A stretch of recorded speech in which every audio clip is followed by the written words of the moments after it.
What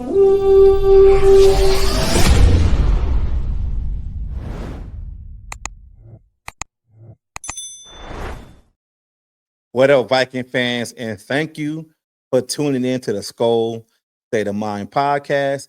I know it's been a minute, but I'm back. And I got a couple of topics that we as Viking fans should talk about, and a couple I feel we shouldn't.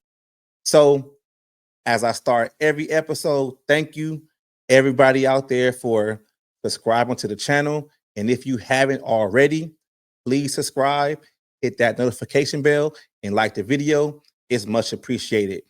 Now that that's out the way, let's get into the video. Let's have a conversation about Sam Darnold and JJ McCarthy.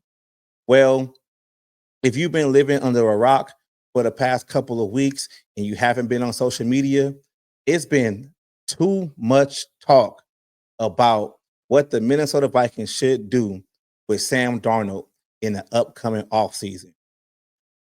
To me, it's getting a little bit irritating because currently our team is 13-2, and they control their own destiny throughout this season and maybe in the playoffs. Just like I said in previous videos, the whole thing right now should be about stacking up wins and making sure week 18 against the Lions, you are contending for either or maybe even both the top seed in the NFC and the NFC North title. Now, I talked about that a couple of weeks, and that is basically has come to fruition. Yeah, we got a game tomorrow against the Green Bay Packers, and I'm not looking past that game. I'm just saying the Minnesota Vikings are playing well, and they've put themselves in a position to make a lot of noise in the playoffs and maybe get a Super Bowl berth, hopefully. Let's not get ahead of ourselves too much. But with that being said, let's get back to the topic at hand. So I do understand that Sam Darnold is playing a great, he's having a great year. Like, it's the best year he has ever had in his whole NFL career. I mean, coming into the season, people still looked at him as a bust, being drafted number 3 overall with the New York Jets and things not actually panning out. Him going to Carolina for a year and him sitting, behind Brock Purdy last season as they went on their Super Bowl run. And I just remember, when the news broke that Kirk Cousins was going to sign with Atlanta, and then initially after that, the Minnesota Vikings went out and locked up Sam Darnold, to be their stopgap backup quarterback. And I'm just getting to the point to where it's just like there are way more storylines us as Viking fans, content creators, wherever, box you want to be in, that we should be talking about way more than just what's going to happen with Sam Darnold. It gets a little redundant. Like, we got to be a little bit more creative with, what's going on. And I think we have a responsibility as content creators to give you viewers and fans of our pages or fans of the team, to give you guys, content that has integrity behind it. And I've said that multiple times, on this show, multiple shows that I be on, that with me, it's always about quality, not quantity. You get what I'm saying? So I feel like I'm not just going to talk about what's trending or whatever. But with this being said, I just have to set the record straight and let's talk about it. Sam Darnold shouldn't be back as the Minnesota Vikings quarterback next year and for the future. And the questions get asked over and over again is, well, what happens if the Minnesota Vikings win a Super Bowl with Sam Darnold?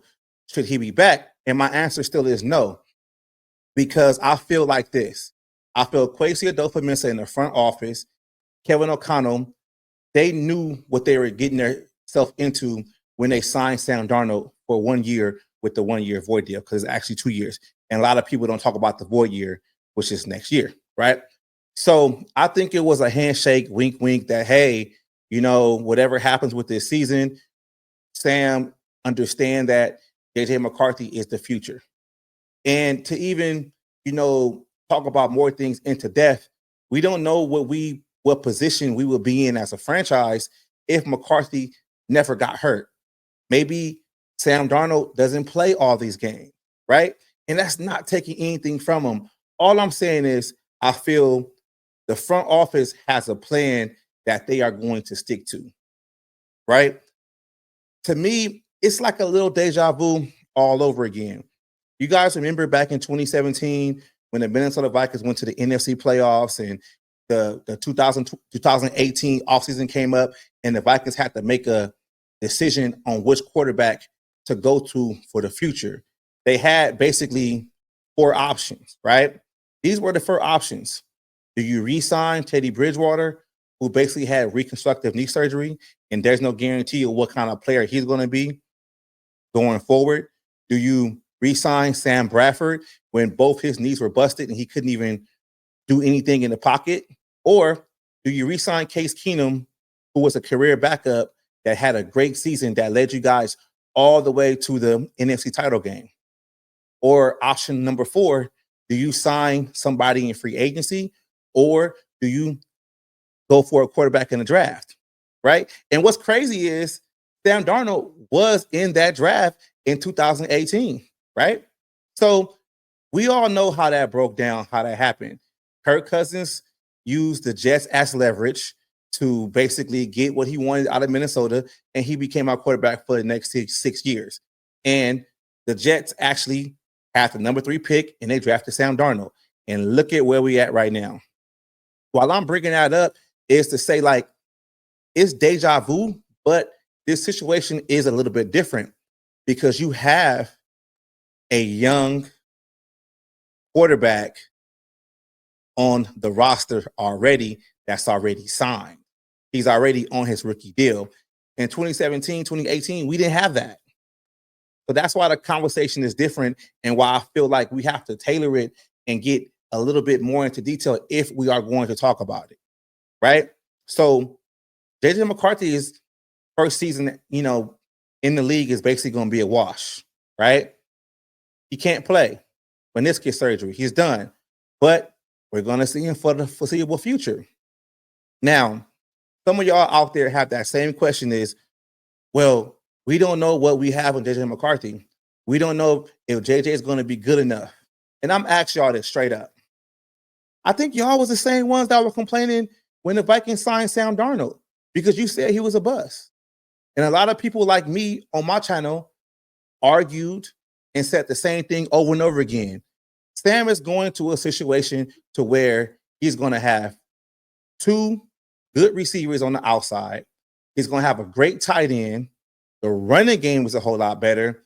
The offensive line is shaky at times, but the one thing that he's going to have that he's never had outside of San Francisco is he's going to have a quarterback guru, offensive-minded coach in Kevin O'Connell. Now, with all that being said, you see what this franchise and what Kevin O'Connell can do as a building Sam Darnold up. Let's see what he can do with a young JJ McCarthy. That's what I'm saying. Like, why are we continuing to argue as a fan base, go back and forth, back and forth, back and forth? No, we got to re-sign Sam. No, let's enjoy the season. Let's enjoy this 13-2 season. Hopefully we finish 15-2 and get to the Super Bowl. Let's enjoy this and let's wait to the offseason to see how this shit plays out. I'm telling you how it's going to play out. I'm telling you straight up off the bat right now, I understand what this franchise is doing for the foreseeable future. JJ McCarthy is the future, and that's it.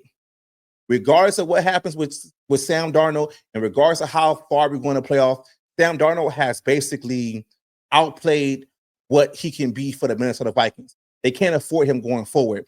And just to talk about the money going forward, right? Shout out to my boy Mike Sports Vibes. We always talk off camera and talking about things. And I basically asked him this point. How many holes do the Minnesota Vikings have on this roster that they need to fill? Think about that for a minute. How many holes? Me personally, let's break them down. Center is a need. Both guards are a need. Running back is a need.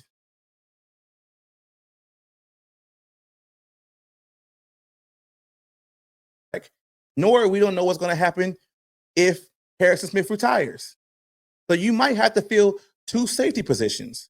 And linebacker, you might need to get another linebacker that mirrors the same play style as Blake Cashman. No shade on Ivan Pace, but he's limited. He's good in the run, but he can't cover. You might need somebody that can do all those things. So that's about 5 to 6 positions of need. And the Minnesota Vikings are, at the time right now, they have a lot of cap space going into the offseason. And why would you stifle that cap space for Sam Darnold when you have to have all these needs? And I'm going to throw it right back on y'all. If the Minnesota Vikings sign Sam Darnold to anything 30 million plus, whatever, you guys are going to be the same ones complaining, damn, we need a cornerback. Damn, we need another linebacker. Damn, I can't deal with the guard play in the interior anymore. You're not going to be able to do that. Look at how successful this offseason was just within free agency by eating Kirk Cousins $25 million, letting him walk. You basically were able to revamp your whole defense in the image that Brian Flores wanted. Jonathan Grenard, Blake Cashman, Van Ginkel. Then you had some money in reserve, when your cornerback, you had one quarterback pass away. You had another cornerback basically blew his knee out in the first preseason, in the first practice in the offseason, excuse me. And you were able to have enough money to get Stephon Gilmore to come in. You're not doing that signing Sam Darnold to a crazy contract. And some people out there really think that Sam Darnold is going to settle, he only got $10 million this season. Technically, it's 5 because he signed a 1-year deal with a void year. And it's $5 million this year, and the other year is void year, where the other $5 million is. We're not really going to break down on how void years work, but it is what it is. And why, me as a person, though, just think about it how you feel. This is the first time you're actually going to be a hot commodity since the draft, and you should go out and get as much money as possible. I think he's going to either the Rams or the Niners, in my opinion. That's another video. But just think about that for a second and forget the back talk and all the arguments of should we do this. Enjoy the season. Enjoy the season. Please. Now, this is the topic that we should be doing content about. And it makes a lot of sense. Kwesi Adolfo-Mensah and Kevin O'Connell going into next season will be in their last year of their contract, right? They signed a 4-year deal, both. And while I'm talking about Kwesi first, because he's a general manager, and I'll said this shit multiple times, it's time Kwesi gets his extension. It's time Kevin O'Connell gets his extension, because what they have done with this franchise within 3 seasons, it's remarkable. They have 2 13-win seasons. Like, I think that's a record for the Minnesota Vikings. And what Kwesi has done, during the offseason, especially signing talent and basically moving money around and eating Kirk Cousins' contract and moving on from that, like, this is a conversation we should be having. Because I feel like this. The reason why Kwesi and Kevin O'Connell are not talking about their contract, because it's a fucking distraction. We're not a 2-win team right now. We're 13-2. We're preparing to make a Super Bowl run. Talking about the contract for the general manager and for the head coach, that shit can wait. And that's why the Sam Darnold shit should wait. Because it's a distraction. And with Kevin O'Connell, what Kevin O'Connell has done with the quarterbacks that he's been, have to play with, he made Josh Dobbs look good to a certain extent. Kirk Cousins played his best football with KOC. Sam Darnold is having a career year with KOC. They're probably going to break the bank on Kevin O'Connell, and it's worth it at this point. So just to double back on you, if you really believe in this front office and this coaching staff, the track record is there. Why are we so worried about what happens with Sam Darnold in the offseason? Think about that, please. Just think about that. I think all this stuff is going to be worked out during the offseason, and everything right now is just a fucking distraction. Like, I'm just being real with y'all. Like, I understand as content creators, we have to create content, but some content ain't even fucking worth it. It's really not. I'm going to enjoy this season for what it is. We got the Packers tomorrow, 1 o'clock Pacific time. I'm going to enjoy that game. That's what we should be doing, because I really feel like at the end of the day, the Minnesota Vikings have a plan for what they want to do at quarterback. They have a plan for this franchise, and we are going to see it play out. Playing with house money right now. It's like I said before, Vegas only predicted us to win six games this year, and we already doubled that. But let's take it with a grain of salt. All these other posts and all these, Diana Rossini and all these guys, talking about, the quarterback situation with the Vikings. If you actually read their articles, they don't say anything. They just say sources. And y'all know how that shit work with sources. You're always going to say sources just in case that shit is not true. It's not tracked back to anybody. So this is just my rant, me standing on my soapbox. I felt it was a great situation for me to come back, do my own videos outside of the lives or whatever. Man, enjoy the season. Please enjoy the season. That's all I really ask, man, because it's like going forward, man, job not done. That's that mama mentality, job not done. And if job's not done, we shouldn't be talking about contracts. Straight up. So y'all know how I ended. Go, baby.